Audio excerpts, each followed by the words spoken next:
Is the right turn become a wrong turn जानेंगे इस video में। हर एक इंसान लाइफ में एक राइट टर्न ही लेना चाहता है। कोई भी ये नहीं चाहता है कि मैं गलत रास्ते पर चलूं या गलत टर्न लाइफ में लूं। लेकिन जब भी हम कोई काम शुरू कर रहे हैं तो हमें ये तो नहीं पता होता है कि ये राइट टर्न है या रॉन्ग टर्न है। लेकिन हम अपने आप को इस प्रकार से श्योर करते हैं कि ये टर्न कितने लोगों के द्वारा लिया गया है। तो कहानी बहुत ही इंटरेस्टिंग है, एंड तक देखिएगा ताकि आपको अल्टीमेटली एक बहुत शानदार सा मैसेज लाइफ में मिल सके। और वो मैसेज आप अपने पास ना रखें, ये मैसेज ज्यादातर लोगों को स्प्रेड करें ताकि ये जो कहानी है इसके माध्यम से लोग लाइफ में रॉन्ग टर्न को अवॉइड कर कर राइट टर्न ले सकें। तो कहानी एक छोटे से गांव के बारे में है और ये गांव शहर से दूर है काफी।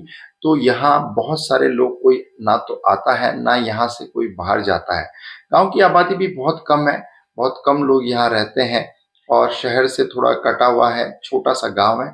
और इसी गांव में एक भोलू नाम का गधा रहता है। ये गधा एक दिन सोचता है कि यहाँ गांव में कुछ खास तो है नहीं, इसलिए मैं अपना ज्यादातर समय यहाँ बिताने के बजाय सोचता हूँ कि मैं इस गांव से बाहर, जंगल से बाहर चला जाऊं। तो एक दिन वो सुबह भोर में उठकर जो है इस गांव से बाहर जाने का निर्णय ले लेता है।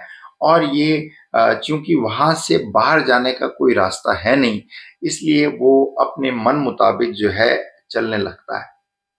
और चलते चलते वो जिधर मन आता है उधर जाता है और इस गांव को छोड़कर जंगल पार कर कर दूसरी तरफ चला जाता है। अब जैसे ये बात गांव वालों को पता चलती है तो गांव में बड़ा हल्ला मच जाता है।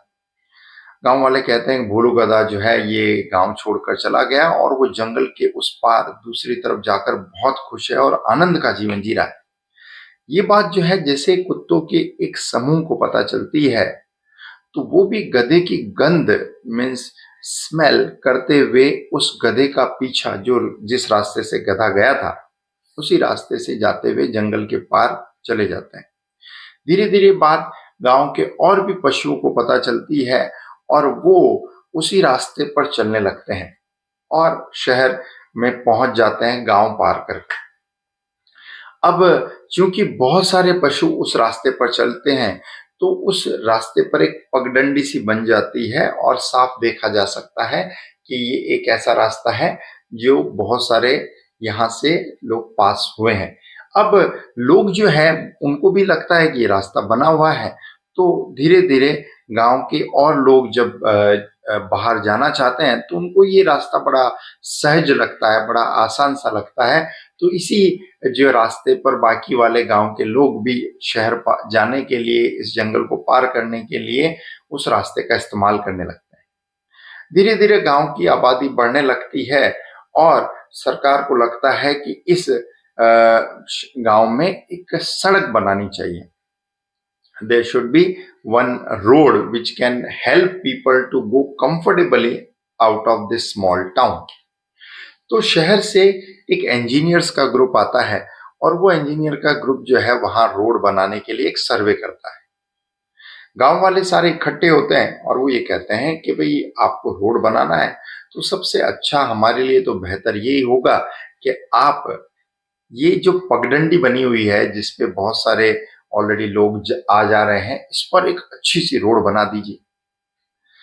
अब चूंकि इंजीनियर्स का ग्रुप ऑलरेडी सर्वे कर चुका होता है तो जो चीफ इंजीनियर होते हैं वो गांव वालों को कहते हैं, क्या मैं ये जान सकता हूं ये पगडंडी किसने बनाई है? तो गांव के एक बुजुर्ग आगे आते हैं और कहते हैं सालों पहले एक गधे ने जो है इस गांव को पार करने के लिए पगडंडी मतलब शुरू किया था और उसी का पीछा करते करते बाकी वाले पशुओं ने और इंसान ने पूरी कहानी जो है वो चीफ इंजीनियर को बता दी। अब चीफ इंजीनियर गुस्सा होते हुए बोले, क्या आपको पता है ये जो रास्ता है ये कितना कठिन और लंबा है? क्योंकि हमने जो रास्ता ढूंढा है वो कितना सहज है, आसान है और हम उस रास्ते से फटाफट इस जंगल से, इस गांव से बाहर पहुंच सकते हैं। मुझे बड़ा आश्चर्य होता है कि आप एक गधे के बनाए हुए रास्ते के द्वारा बाहर जाने की कोशिश कर रहे हैं, जबकि एक आसान और एक शॉर्ट रास्ता आपके पास था, लेकिन फिर भी आपने वो रास्ता चुना जो कि गधे ने बनाया था, पशुओं ने बनाया था, और उसी रास्ते पर चलकर आप सालों से इस गांव को पार कर रहे हैं, यहां से बाहर जा रहे हैं। आपको एक नया रास्ता खोजना चाहिए था। गांव वालों को बड़ा शर्मिंदा महसूस होता है कि हम एक ऐसे रास्ते को चुन रहे थे जो कि गधे ने बनाया था और जो कि बहुत मुश्किल था, बहुत डिफिकल्ट था, बहुत लंबा था। गांव वालों को अपनी गलती का एहसास हुआ। इसी प्रकार फ्रेंड्स, अगर हम हमारी लाइफ में भी देखें तो बहुत सारे लोगों के द्वारा जो काम किया जाता है, इस कहानी से अगर हम बहुत बेहतरीन लर्निंग लें तो हमें पता चलेगा कि ज्यादातर लोग लाइफ में उस करियर को चूज करते हैं, उस काम को चूज करते हैं जो बहुत सारे लोगों के द्वारा चूज किया जा रहा है। या तो वो सोसाइटी के दबाव में ऐसा कोई फैसला लेते हैं या घर वालों के दबाव में वो फैसला लेते हैं जो कि उनकी लाइफ के लिए उन्हें लगता है परफेक्ट नहीं है। और आगे चलकर जब कोई ऐसा इंजीनियर उन्हें मिलता है जो उन्हें रियलाइज करवाता है कि जो तुमने रास्ता चुना है वो तुम्हारी लाइफ के लिए सही नहीं है, वो तुम्हारे करियर के लिए सही नहीं है। I see many students in my classes also कि पढ़ाई किसी और चीज की होती है और काम कोई और कर रहे होते हैं। Like I had a student जिसने पूरी आर्किटेक्चर की 4 या 5 साल की पढ़ाई की, मीन्स डिग्री जो है उसने आर्किटेक्चर की ली, लेकिन उसने जो है करियर अपना सिंगिंग फील्ड में बनाया, करियर मॉडलिंग फील्ड में बनाया। So you will also see many people in the market कि वो डिग्री कॉलेज जाकर किसी और चीज की कर रहे हैं, लेकिन करियर जो है किसी और फील्ड में बना रहे हैं। And they regret later on कि जब मुझे करियर जिस फील्ड में बनाना था तो मैं 4-5 साल की जो डिग्री है कर रहा हूँ, क्यों ना मुझे भी उसी फील्ड की ही डिग्री लेनी चाहिए थी। तो यहाँ जो उनका बहुत कीमती समय और एनर्जी वेस्ट होती है उस डिग्री को लेने में जो उनके करियर से बिल्कुल भी रिलेटेड नहीं है। तो यहाँ कहीं ना कहीं वो इंसाइट हमें डेवलप करने की जरूरत है, वो डिसीजन मेकिंग पावर हमें लेने की जरूरत है।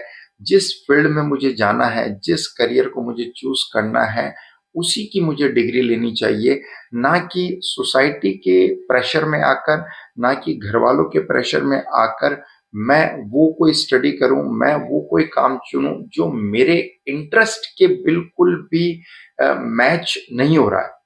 अगर कोई काम ऐसा है जो आपके इंटरेस्ट से बिल्कुल मैच नहीं होता है तो उसको आपको लाइफ में हमेशा अवॉइड करना चाहिए और वही काम करना चाहिए जो आपके इंटरेस्ट के कहीं ना कहीं मैचेबल हो। If that work is not at all suiting to your interest then you should always avoid it. क्योंकि हो सकता है आगे चल के हमें लाइफ में कोई ऐसा इंजीनियर मिले जो हमें ये रियलाइज करवाए कि ये जो तुम काम कर रहे हो वो कहीं भी आपको लाइफ में एक सेटिस्फेक्शन नहीं दे सकता, एक कंटेनमेंट नहीं दे सकता और आप इस काम में सफल नहीं हो सकते। तो एक समय बचाने के लिए हमें, एक एनर्जी बचाने के लिए हमें वही रास्ता चूज करना चाहिए जो हमारे करियर के लिए, हमारी लाइफ के लिए बहुत ज्यादा मीनिंगफुल हो सकता है और उस रास्ते पर चलकर हम बहुत एक सेटिस्फाइड लाइफ जी सकते हैं। आई बिलीव इस कहानी के माध्यम से एक बहुत अच्छी इंसाइट आप अपने अंदर डेवलप कर पाएंगे। कहानी अच्छी लगी है तो उन फैमिली मेंबर्स और फ्रेंड्स को जरूर शेयर करें जो अपने शायद नियर और डियर को कभी भी दबाव ना डाले जो उनका इंटरेस्ट नहीं है। Ultimately thanks for watching.